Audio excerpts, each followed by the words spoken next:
ओम शांति। ओम शांति। ओम शांति। आज 25 अक्टूबर 2023 बाबा ने मीठी मुरली में बताया कि बाप ज्ञान, भक्ति और वैराग्य इन तीनों के बारे में बताता है। ज्ञान की प्राप्ति कब होती है? बाप आया है भक्ति का फल देने। भक्ति का फल है ज्ञान। तो भक्ति से जब वैराग्य हो जाता है तो ज्ञान की प्राप्ति होती है। याद भी करते हैं ना कि भक्तों का भगवान, तो वो फल देने के लिए अब स्वयं परमात्मा आया हुआ है। और बाबा कहते कि संतुष्टता के गुण को जीवन में धारण करना है, पढ़ाई पर पूरा ध्यान देना है, क्योंकि जितना जितना आप पढ़ते जाएंगे उतना योग्य बनते जाएंगे। मनुष्य से देवता बनने की यह राजयोग की जो पढ़ाई है, यह इसका जो फाउंडेशन है वो पवित्रता है और इसमें एम ऑब्जेक्ट भी है। भक्ति में एम ऑब्जेक्ट नहीं है। तो बाबा ने बताया कि अब तुम्हारा इस बेहद की सृष्टि से वैराग्य होना चाहिए। आज की मुरली में गीत भी बाबा ने कि किसी ने अपना बना के मुझे अपना बना लिया। ओम शांति। सुनते हैं बाबा की मधुर मुरली, बाबा के महावाक्य। बाबा कहते, मीठे बच्चे तुम बेहद के बाप को याद करो, इसमें ही ज्ञान, भक्ति और वैराग्य तीनों समाया हुआ है। यह है नई पढ़ाई। प्रश्न, संगम पर ज्ञान और योग के साथ साथ भक्ति भी चलती है, कैसे? बाबा कहते वास्तव में योग को भक्ति भी कह सकते हैं, क्योंकि तुम बच्चे अव्यभिचारी याद में रहते हो। अव्यभिचारी माना एक की याद में रहते हो। तुम्हारी यह याद ज्ञान सहित है, इसलिए इसे योग कहा गया है। द्वापर से सिर्फ भक्ति होती है, ज्ञान नहीं होता, इसलिए उस भक्ति को योग नहीं कहा जाता। उसमें कोई एम ऑब्जेक्ट नहीं है। अभी तुम्हें ज्ञान भी मिलता है, योग भी करते, फिर तुम्हारा बेहद की सृष्टि से वैराग्य भी है। गीत चला, किसी ने अपना बना के मुझको मुस्कुराना सिखा दिया। ओम शांति। बेहद का बाप समझाते हैं, शास्त्रों की पढ़ाई वह कोई पढ़ाई नहीं है, क्योंकि शास्त्रों की पढ़ाई में कोई एम ऑब्जेक्ट नहीं है। शास्त्रों से कोई दुनिया का पता नहीं पड़ता है। अमेरिका कहाँ है, किसने ढूंढी, ये बातें शास्त्रों में नहीं है। कहते हैं फलाने ने ढूंढी, दूसरे इलाके ढूंढते हैं अपने रहने के लिए। देखा, मनुष्य बहुत हो गए हैं, रहने के लिए तो जमीन तो चाहिए ना। अब यह सब बातें बाबा कहते पढ़ाई की हैं, इसको एजुकेशन कहा जाता है। तुम्हारा भी यह एजुकेशन है। तुम भी यहाँ क्या कर रहे हो? पढ़ाई पढ़ रही है। पूरे सृष्टि ड्रामा की पढ़ाई जा रही है। इसको आश्रम कहें अथवा इंस्टीट्यूट कहें व यूनिवर्सिटी कहें, क्या कहें, इसमें सब आ जाता है। उस पढ़ाई के नक्शे आदि भी और है। शास्त्रों से रोशनी नहीं मिलती, पढ़ाई से रोशनी मिलती है। तुम्हारी भी पढ़ाई है। बैकुंठ किसको कहा जाता है? यह न उस पढ़ाई में है, न शास्त्रों की पढ़ाई में है। यह न, बाबा कहते यह नॉलेज ही नहीं है कि बैकुंठ क्या है। ये नॉलेज ही नहीं है जो एक बाप ही बतलाते हैं। मनुष्य तो कह देते हैं कि स्वर्ग नर्क सब यहाँ ही है।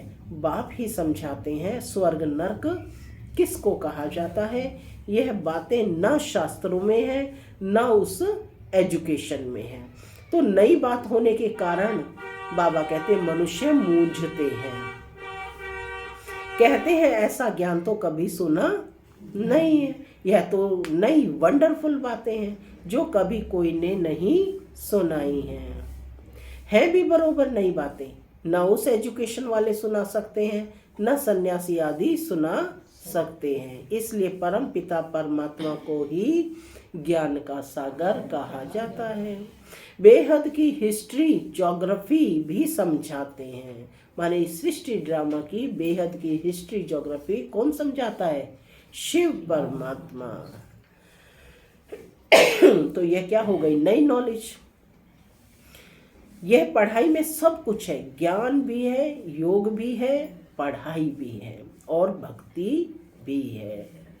क्या बातें कही बाबा ने? ज्ञान भी है इस पढ़ाई में, योग भी है, हाँ, और भक्ति भी है। तो बाबा कहते हैं योग को भक्ति भी कह सकते हैं, क्योंकि एक के साथ योग लगाना, उनको याद करना होता है। वह भक्त लोग भी याद करते हैं, पूजा करते हैं, गाते हैं। वह भक्ति करना कोई योग नहीं कहेंगे। समझो जैसे मीरा थी, श्री कृष्ण के साथ योग लगाती थी, उनको याद करती थी, परंतु उसको भक्ति कहा जाता है। उनकी बुद्धि में कोई एम ऑब्जेक्ट नहीं है। इसको ज्ञान भी कहते हैं, भक्ति भी कहते हैं। योग लगाते हैं, एक को याद करते हैं। सतयुग में न भक्ति होती है न ज्ञान। क्या कहा?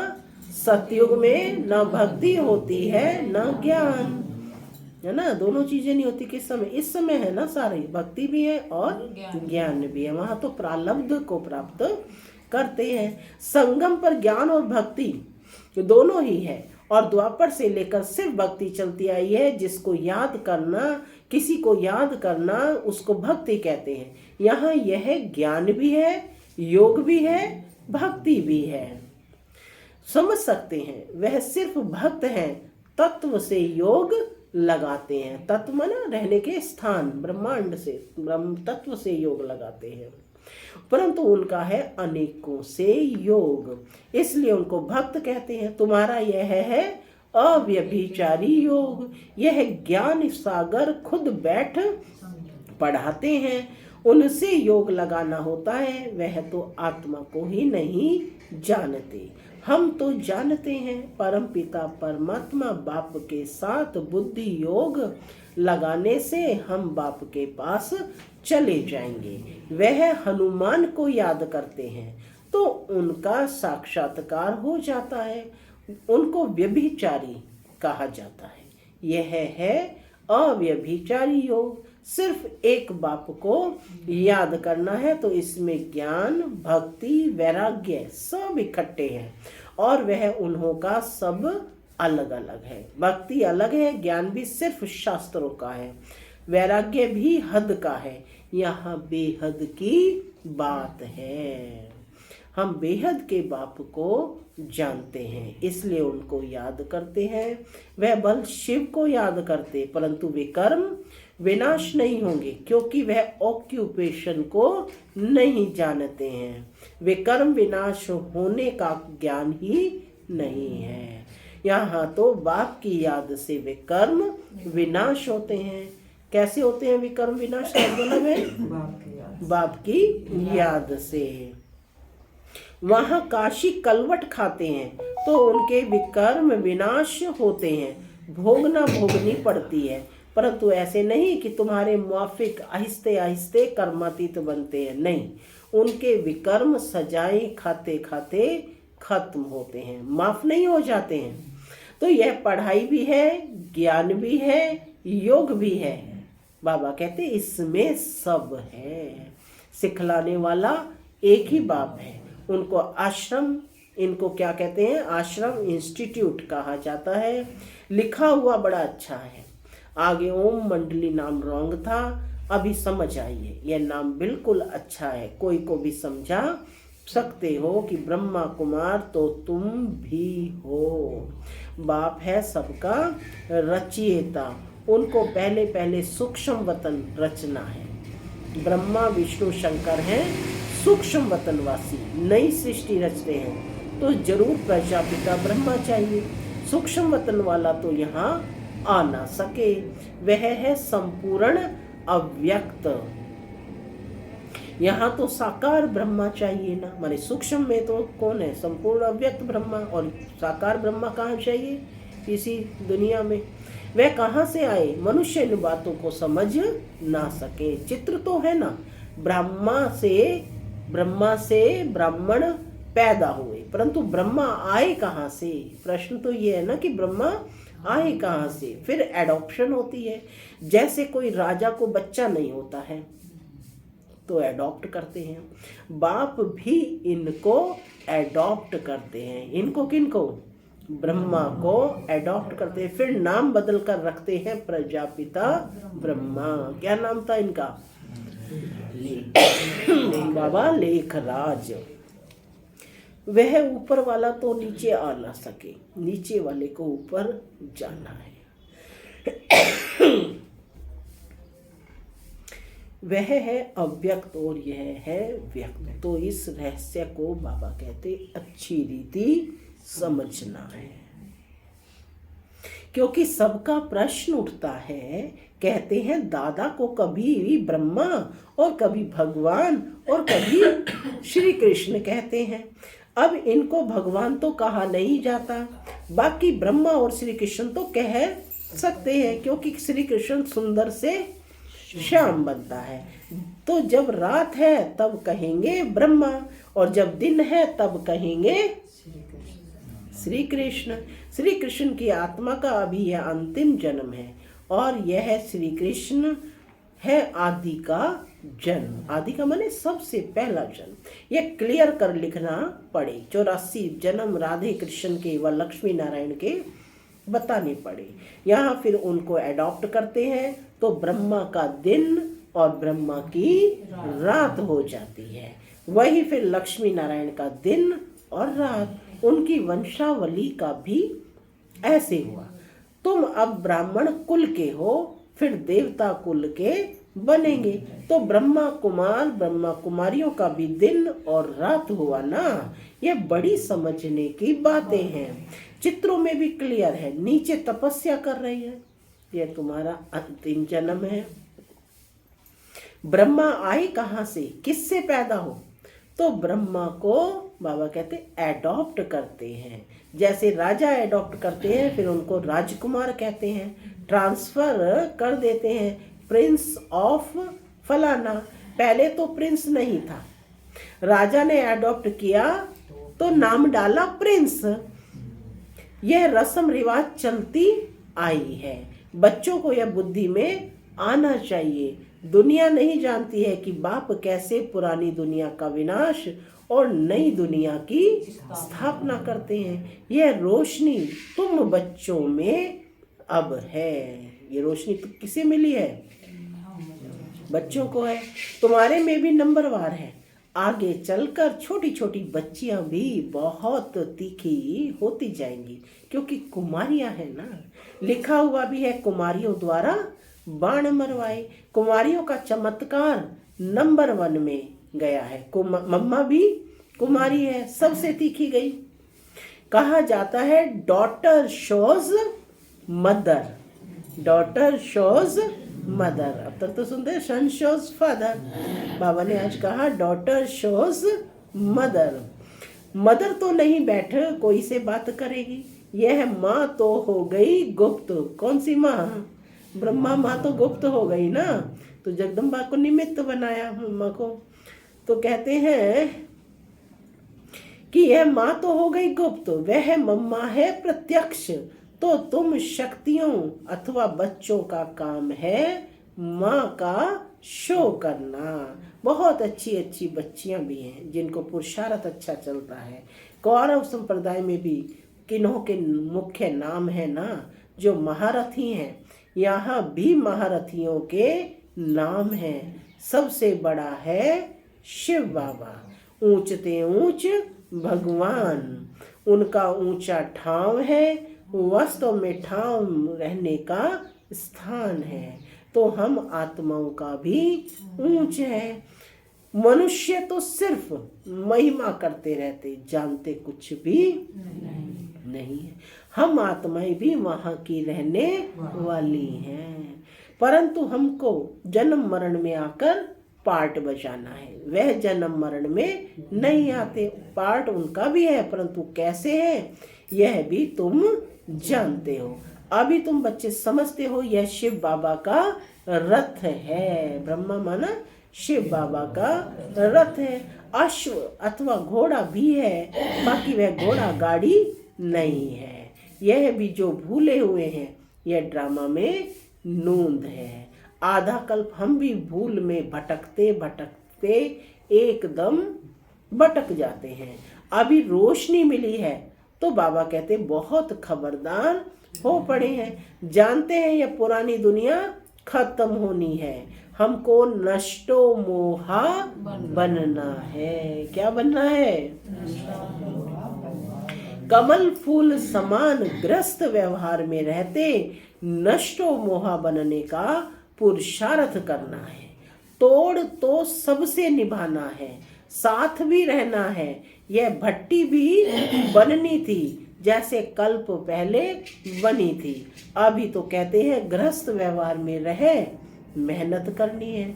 यहाँ घर बार छोड़ने की बात ही नहीं है। हम तो घर में बैठे हैं ना, कितने बच्चे हैं लौकिक भी थे ना, छोड़ा कुछ भी नहीं। सन्यासी तो जंगल में चले जाते हैं, हम तो शहर में बैठे हैं। तो उनसे तोड़ निभाना है।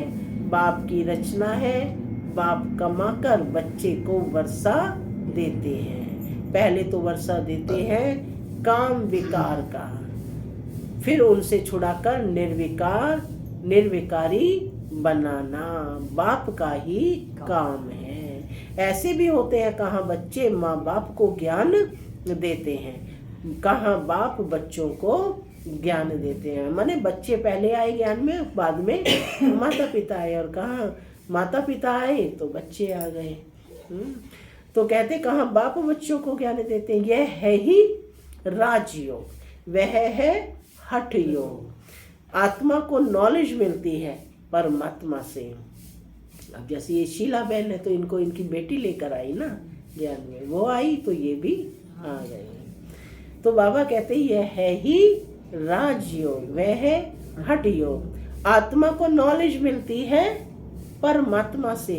मैं ब्रह्मा राजाओं का राजा था, अब रंक बना हूँ। रंक से राव गाया हुआ है। बच्चे जानते हैं हम जो सूर्यवंशी थे अभी शूद्रवंशी बने हैं। यह भी समझाना पड़ता है नरक और स्वर्ग अलग है। मनुष्य यह नहीं जानते हैं। तुम्हारे में भी कितने बच्चे कुछ नहीं जानते हैं क्योंकि तकदीर में नहीं है।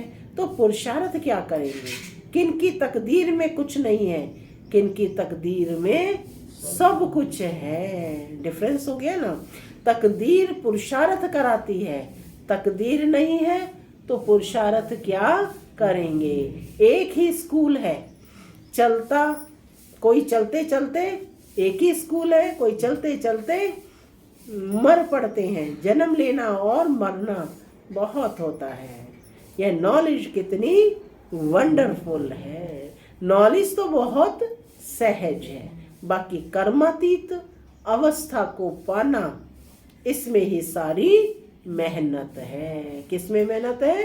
कर्मातीत अवस्था को पाना, माने अशरीरी अवस्था को पाना। जब विकर्म विनाश हो तब तो उड़ सकें, ध्यान से ज्ञान श्रेष्ठ है। ध्यान में माया के विघ्न बहुत पड़ते हैं, इसलिए ध्यान से ज्ञान अच्छा है। ऐसे नहीं कि योग से ज्ञान अच्छा है। ध्यान के लिए कहा जाता है ध्यान में जाने वाले आज है नहीं। जो शुरू शुरू में ध्यान में जाते थे बाबा कहते वो आज है नहीं। योग में तो कमाई होती है, वे कर्म विनाश होते हैं। ध्यान में कोई कमाई नहीं है, योग और ज्ञान में कमाई है। ज्ञान और योग बगैर हेल्दी वेल्दी बन नहीं सकते। फिर ये घूमने फिरने की एक आदत पड़ जाती है, यह भी ठीक नहीं है। ध्यान नुकसान बहुत करता है। ज्ञान भी है सेकंड का, योग कोई सेकंड का नहीं है। याद तो करना पड़ेगा ना निरंतर। जहाँ जीना है वहाँ योग लगाते रहना है। ज्ञान तो सहज है, बाकी एवर हेल्दी निरोगी बनना इसमें बाबा कहते मेहनत है। सवेरे उठकर याद में बैठने में भी विघ्न बहुत पड़ते हैं। पॉइंट्स निकालते हैं तो भी बुद्धि कहाँ की कहाँ चली जाती है। सबसे जास्ती तूफान तो पहले नंबर वाले को आएंगे ना। कौन है पहले नंबर पर? ब्रह्मा बाबा हैं, तो सबसे पहले तूफान उनको आएंगे ना। शिव बाबा को तो नहीं आ सकते। बाबा हमेशा समझाते रहते हैं तूफान तो बहुत आएंगे। जितना याद में रहने की कोशिश करेंगे उतना तूफान बहुत आएंगे। उनसे डरना नहीं है, याद में रहना है, स्थिर होना है। तूफान कोई, बाबा कहते हैं कि कोई हिला ना सके। यह अंत की अवस्था है कि कोई भी तूफान तुम्हें हिला ना सके, यह अंत की अवस्था। यह है रूहानी रेस। शिव बाबा को याद करते रहो। यह भी समझने की और धारण करने की बातें हैं। धन दान नहीं करेंगे तो बाबा कहते धारणा नहीं होगी। पुरुषार्थ करना चाहिए। 2 बाप की पॉइंट किसको समझाना बहुत इजी है, यह भी तुम ही जानते हो। बाप 21 जन्मों का वर्षा देते हैं। तुम कहेंगे इन लक्ष्मी नारायण को बाप से 21 जन्मों का वर्षा मिलता है।